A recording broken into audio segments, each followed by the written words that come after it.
Greetings. It is our pleasure to present simple calculations in solubility. These kind of questions are usually found in chemistry paper 1. This area of solubility is also mostly tested in paper 3, that is practicals, where candidates are given a solid and from there they are supposed to carry out experiments whose results are then used to plot a graph of solubility against temperature to obtain what we call solubility curve. Again, solubility can be tested in chemistry paper 2, where a table of solubility against temperature is given together with the values. Then a candidate is supposed to plot the graph from the given values and then use the graph to answer questions that would follow. Join us until the end of the video. So straight to question 1. We are told that solubility of two salts is shown below. So we have temperature 0 degrees Celsius and 40 degrees Celsius.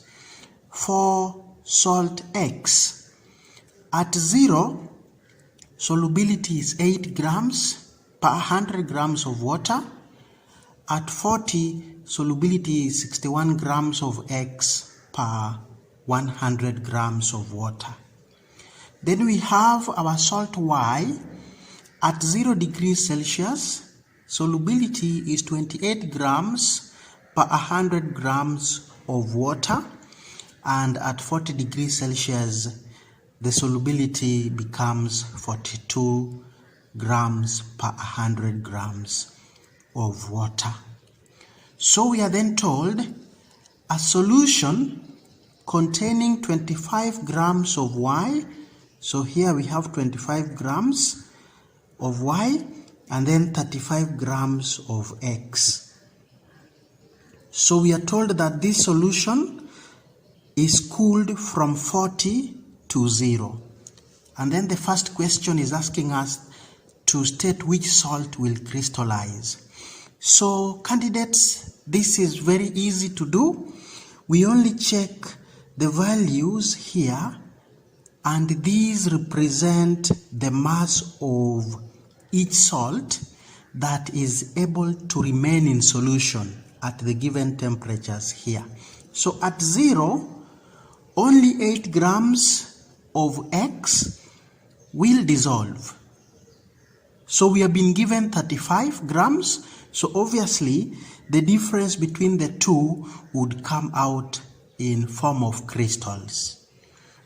For Y, at 0, 28 grams are able to be in solution. We have been given 25, which is less than 28. So it means at 0, these 25 grams of Y will still be in solution.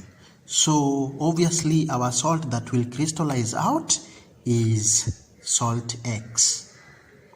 That is the salt that will crystallize because the amount that we have been given in the question is more than what the solution can contain at 0 degrees Celsius.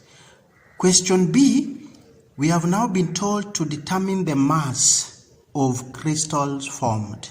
So we have 35 grams and only 8 can dissolve at 0. So it therefore means the mass of crystals that we shall obtain will be 35 grams minus the 8 that will still be in solution.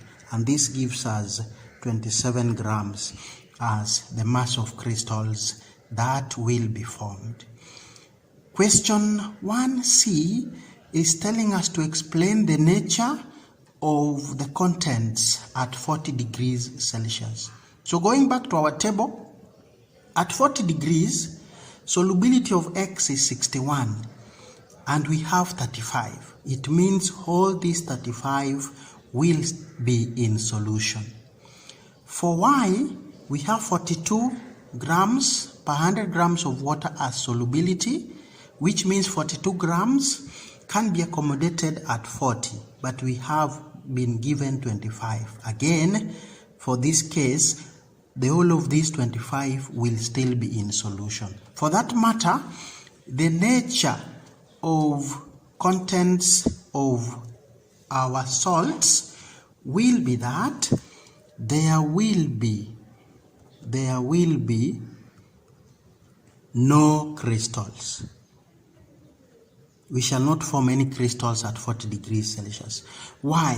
This is because the whole of X and Y will be in solution at 40 degrees Celsius. So that would explain the nature of the contents at 40 degrees Celsius. We are moving on to question number 2. And in question 2, we are asked to calculate the solubility of potassium chloride in water at 15 degrees Celsius from the following data. So we have mass of evaporating dish given as 23.62 grams, mass of the same dish plus saturated solution being 53.41. So please, I want us to take note that solution is made up of solute and solvent. So the two together plus the dish weighed 53.41 grams. And then dish and the solute alone, potassium chloride is actually the solute, is now weighing 30.9 grams. So here we do not have the solvent. So candidates, for us to be able to answer question 2, we need to understand the meaning of solubility. Solubility simply means the mass of solute in grams that will saturate 100 grams of solvent at a given temperature.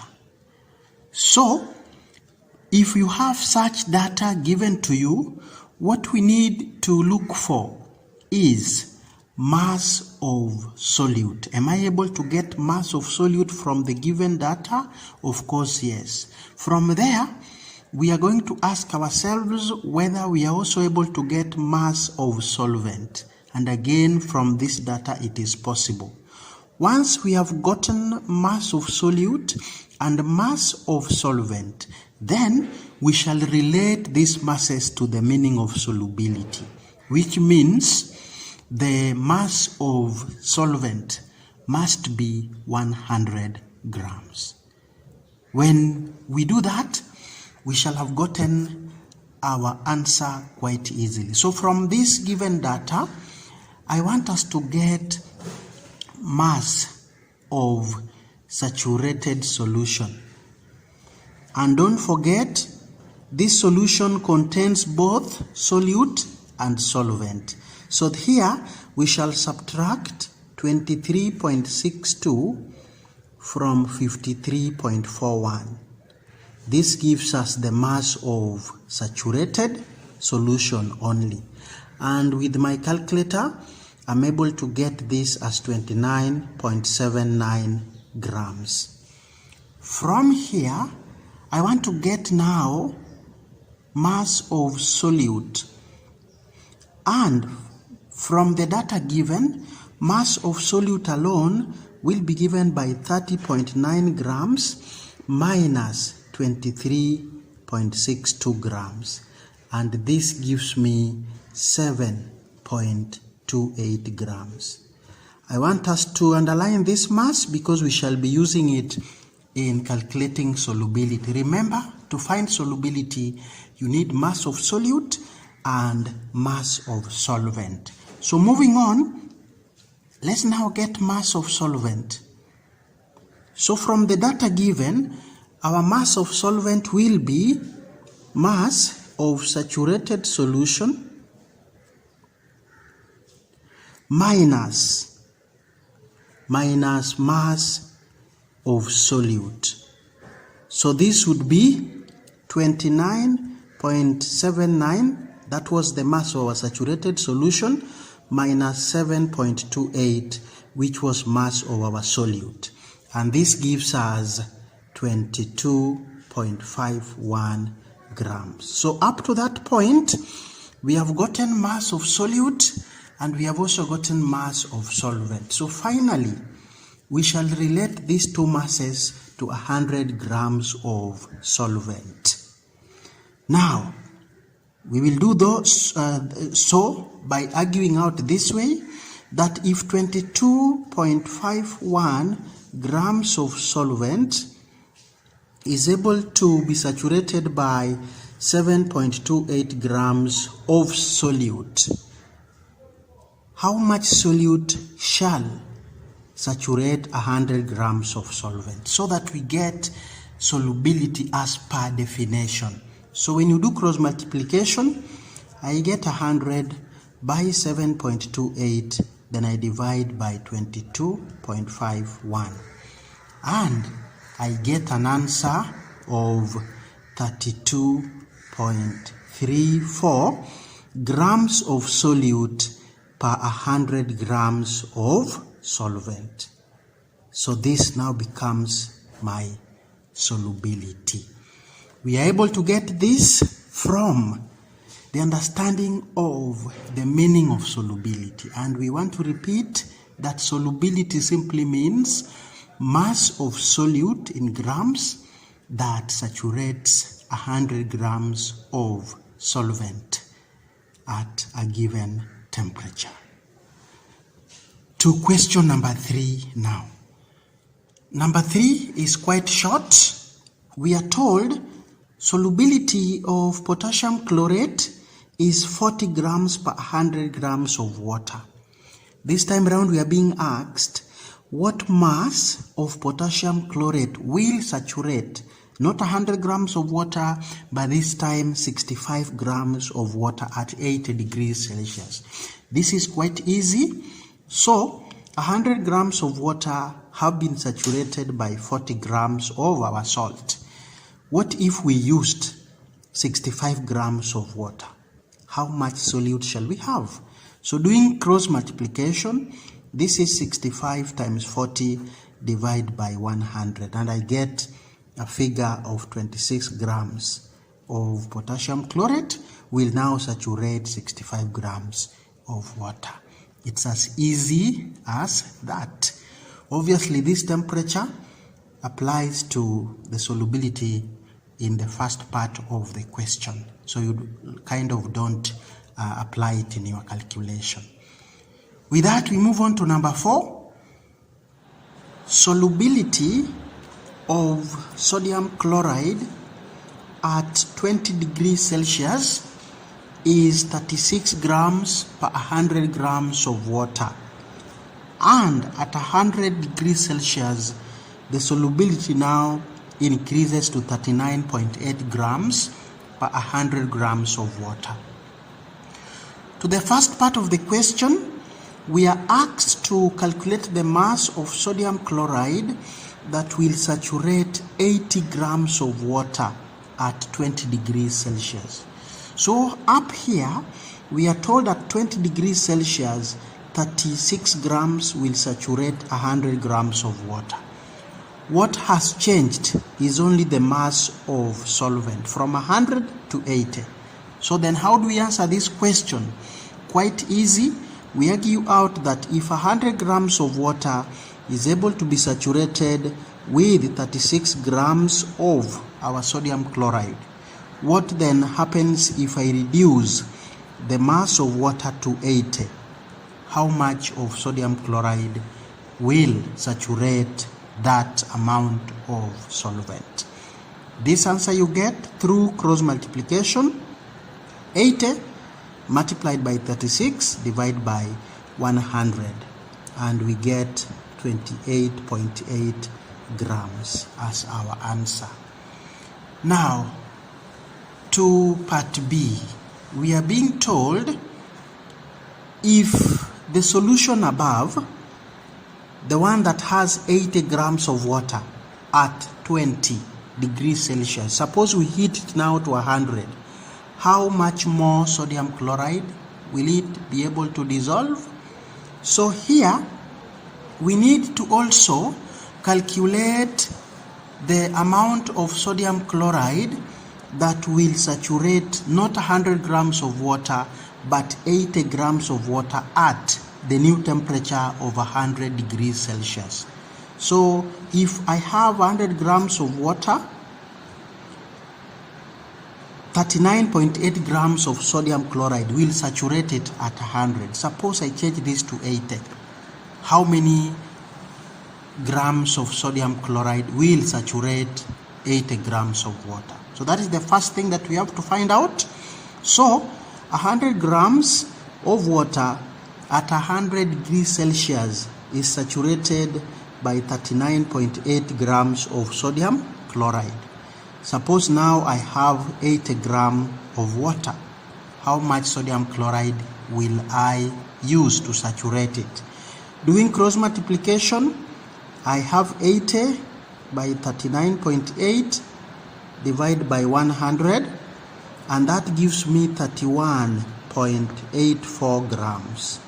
So we are being told how much sodium chloride will dissolve. So originally at 20 degrees Celsius we could dissolve 28.8 grams. When I raise these to 100 degrees Celsius, my amount of solvent can now accommodate 31.84 grams. So the amount of extra sodium chloride you get by doing 31.84, from it you subtract 28.8, and that gives me 3.04 grams as the excess or the extra sodium chloride that will dissolve in my solution if I heat it from 20 degrees Celsius to 100 degrees Celsius. Remember, in this question, the amount of solvent has been decreased from 100 grams of water to only 80 grams. And now to question 5, we are told the solubility of potassium nitrate is 120 grams for every 100 grams of water at 55 degrees Celsius. Now if we reduce the temperature to 20 degrees Celsius, solubility now reduces or decreases to only 70 grams for every 100 grams of water. So we are being told, suppose I only use 60 grams of solution and I cool my solution from 55 degrees Celsius to 20. What mass of crystals would I have? So this one, for us to answer, we need to get mass of solution. Mass of solution at 55 degrees Celsius. Remember, solution is solute plus or mass of solute added to mass of solvent. So at 55 we shall have 120 for solute added to 100 for solvent, and that gives me 220 grams. That is the mass of my solution at 55. Now, what about 20?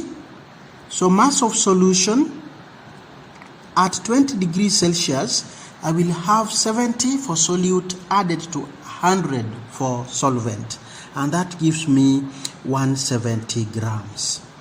So suppose now I cool this solution from 55 to 20. How much crystals would I have? And it has been indicated here, 120 at 55 to 70 at 20. So it means if you cool this solution from 55 to 20, then we shall have about 50 grams of crystals coming out. So when 220 grams of solution is cooled from 55 degrees Celsius to 20 degrees Celsius, we will obtain 120 grams minus 70 grams, which gives me 50 grams of crystals. So this time round, I'm being told that instead of 220 grams of solution, I am using only 60 grams of solution. So to get the answer, I will argue out that if 220 grams of solution is able to give me 50 grams of crystals, what about 60 grams of solution? So this, through cross multiplication, I'll have 60 multiplied by 50 divided by 220, and I get an answer of 13.64 grams of crystals that will be formed. With that, we move to question number 6. Number 6 is relating solubility to molarity. And we are told the solubility of salt P in water at 20 degrees Celsius is 35 grams for every 100 grams of water. It goes ahead to say that given the density of solution as 1.2 grams per cubic centimeter, and that the relative formula mass of salt P is 120, we are asked to find the molarity of the solution at 20 degrees Celsius. So candidates, beware, solubility easily links with molarity. So how do we solve such a question? The first thing we need is mass of solution at the said temperature, which is 20 degrees Celsius. This will be mass of solute 35 grams plus mass of solvent 100 grams. That gives us 100 grams as the mass of solution at 20 degrees Celsius. From here, we need volume of our solution. And how do we get volume? Volume we shall get from the density. So we know density is mass divided by volume, and therefore volume is given by mass divided by density. So from that formula, we are able to get volume of our solution. And here we shall have mass, which is 135 grams, divided by density given as 1.2 grams per cubic centimeter. That gives us a volume of 112.5 cubic centimeter. From here, we need to find moles of P that are present in this volume. So, moles of P will be given by the mass. Remember, mass of solute is here, 35 grams, and we shall divide this by the relative formula mass of 120. That gives me number of moles present in this volume as 0.2917 moles. Remember, the question is asking us to calculate molarity. Molarity simply means number of moles per liter. So the last part of the question, we shall argue out that if only 112.5 cubic centimeter contain 0.2917 moles of P, how many moles of P would we have in a liter of solution? And doing cross multiplication, we have 1000 multiplied by 0.2917 divided by 112.5, and we are able to get the molarity as 2.5929 molar solution. to be the answer to our question number 6. So this is very important. We have shown our students or our candidates that the topic molarity or the topic mole will always be linked to any other topic that will ever be discussed in chemistry. And with that, we move to our last question, question number 7. Question 7 is again a very long one, and it also connects solubility to molarity. So we are told, in an experiment to determine the solubility of sodium chloride, 10 cubic centimeters of saturated sodium chloride solution with a mass of 10.7 grams were placed in a volumetric flask, and this was diluted to half a liter. From there, we picked 25 cubic centimeter of the diluted solution, and we are told that this 25 cubic centimeter completely reacted with 24 cubic centimeter of 0.1 molar silver nitrate. And the equation for the reaction is given down here. The most important thing is the mole ratio between silver nitrate and sodium chloride is 1:1. So first part of question 7. Suggest how you would determine the end point of this reaction. So we are forming a precipitate here of the insoluble salt silver chloride. Actually, that would tell us the end point. So we shall know the end point by formation of complete white precipitate. This precipitate is actually the silver chloride solid. Now, part B. Calculate number of moles of silver nitrate in 24 of the solution. So that is quite easy. The answer lies here. We are using 24 cubic centimeter of 0.1 molar silver nitrate.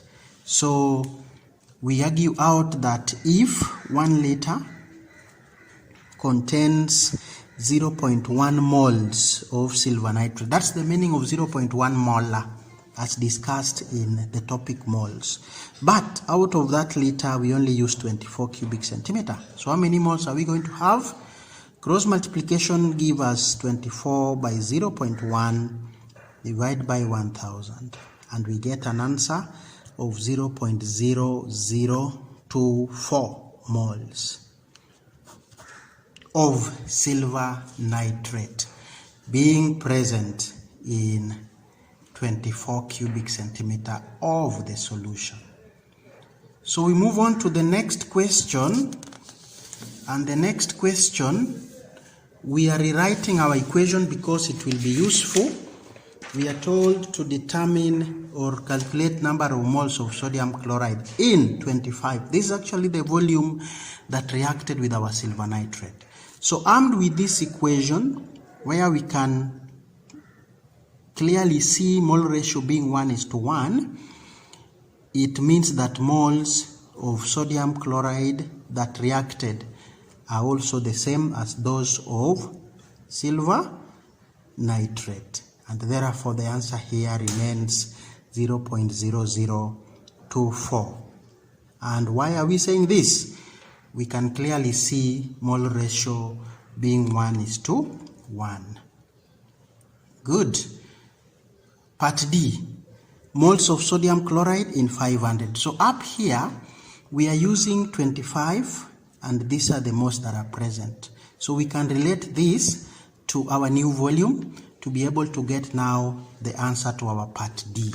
And here we shall say, if 25 cubic centimeter was able to contain 0.0024 moles, how about 500? Our new volume, how many moles are we going to have? So cross multiplication gives us 500 by 0.0024 divided by 25.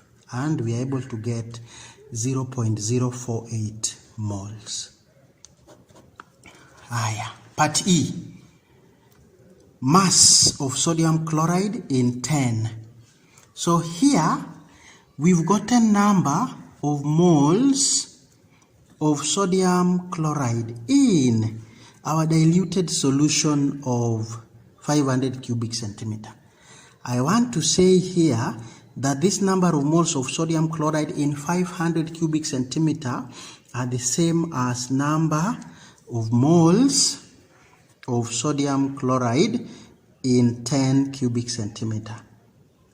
I know people are surprised, but let me explain. Now, why this is so is because I want you to look at this situation. If I take 30 grams of sodium chloride and I put it in 10 cubic centimeter of solution, how many moles of sodium chloride do I have here? Number of moles, not molarity. Number of moles of sodium chloride that I have here will simply be 30 divided by 58.5, which is the molar mass of sodium chloride. It's like I will not use the volume in this case. Understood? Yes. So now, if I take another 30 grams of sodium chloride and I put it in, say, 500 cubic centimeter of solution, how many moles of sodium chloride do I have here? It will be the same as what I have here. The only thing that will not be the same is molarity of the two solutions or concentration of the two solutions. But in as far as number of moles are concerned, they are the same because I'm using the same masses of my substance. So I'm right to conclude here that number of moles of sodium chloride in 500, which I have calculated up here, will be the same as number of moles of sodium chloride present in 10 of saturated solution. So here I have number of moles as 0.048. So to change this into mass, because that is what I'm asked, I'll simply multiply the number of moles by molar mass of sodium chloride, and that is 58.5. And I'm able to get 2.81 grams. So if we look at our question, we have 2.81 grams of solute, but if you look at our question, our solution was weighing 10.7. So out of this 10.7, 2.81 were for the solute. The remaining ones are our solvent. So with that information, we proceed to other sections of question 7. And this is section F and G. So in F, we are told to calculate mass of water in 10. So I told you the 10 cubic centimeter of the saturated solution was weighing 10.7 grams. Out of these, we have seen that only 2.81 grams is for our solute, sodium chloride. So it means that 7.89 grams were the mass of solvent, in this case water. And lastly, we are now asked to find solubility. Solubility is simply the mass of sodium chloride in grams that would saturate 100 grams of water. From the above calculations, we are able to see that 7.89 grams of water are able to be saturated by 2.81 grams of sodium chloride. Suppose we make our water to be 100 grams. How much salt shall we need? So this is 100 times 2.81 divided by 7.89. And I get my solubility as 35.6 grams per 100 grams of water. And that marks the end of our video, where We have shown our candidates some simple calculations involving solubility.